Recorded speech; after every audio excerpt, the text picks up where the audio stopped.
శ్రీమాత్రే నమః. మిత్రులందరికీ శుభోదయం. ఈరోజు శ్రీ విశ్వావసన సంవత్సర పుష్య శుద్ధ తదియ మంగళవారం. ఈరోజు తది ఉదయం 10:28 వరకు ఉంది. తదుపరి చవితి. ఈరోజు శ్రవణ నక్షత్రం. ఈరోజు డిసెంబర్ 23, 2025 తేదీ మంగళవారం. ఈరోజు వర్జం ఉదయం 8:59 లాగైతే 10:39 వరకు ఉంది. దుర్ముహూర్తం ఉదయం 8:33 లాగైతే 9:23 వరకు ఉంది. మరలా తిరిగి దుర్ముహూర్తం రాత్రి 10:37 లాగైతే 11:29 వరకు కూడా దుర్ముహూర్తం ఇవ్వడం జరిగింది. ఈరోజు పంచాంగరీత్యా ఈ రకమైనటువంటి ఫలితాలు గోచరిస్తాయి.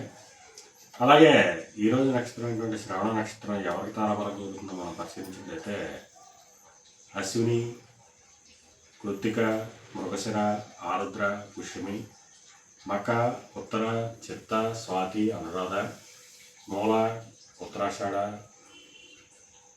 ధనిష్ట, శతతార, ఉత్తరాభద్ర ఈ నక్షత్రంలో జరిగినటువంటి మన మిత్రులందరికీ కూడా ఈరోజు నక్షత్రం అయినటువంటి శ్రవణం అనుకూలంగా ఉంటుంది.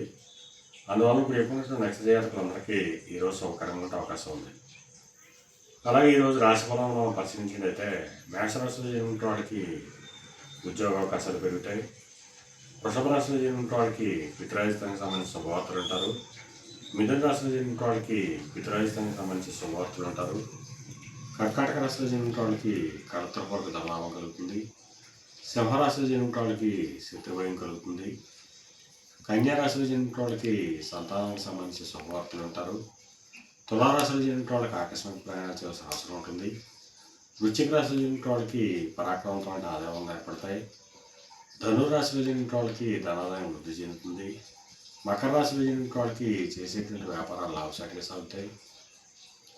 ధనాదాయం వృద్ధి చెందుతుంది. ఆరోగ్యం చేకూరుతుంది. కుంభరాశిలో జరిగిన వాళ్ళకి అనారోగ్య సూచన, ధనాదాయం కలుగుతుంది. మేన రాశిలో జరిగిన వాళ్ళకి చేసేటువంటి వ్యాపారాలు లాభసాటిగా ఉండేటువంటి అవకాశం ఉంటుంది.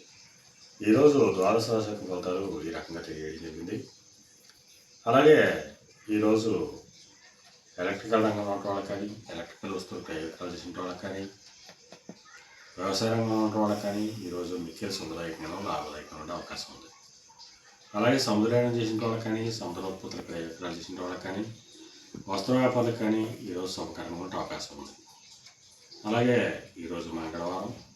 అందువల్ల ఆ సుబ్రహ్మణ్యేశ్వర స్వామిని, షణ్ముఖుని తేనెతో కానీ చిరరసంతో కానీ అభిషేకించినట్టయితే సర్వశుభాలు కలుగుతాయని చెప్పి శాస్త్రీయ తెలియజేయడం జరుగుతుంది. అలాగే మళ్ళా రేపు శుభోదయం కార్యక్రమంలో మరిన్ని విషయాలు తెలుసుకుందాం. అంతవరకు మన మిత్రులందరికీ మరొకసారి శుభోదయం. ఇట్లు మీ పెద్దబాబు సిద్ధాంతి గొల్లల మామిడి.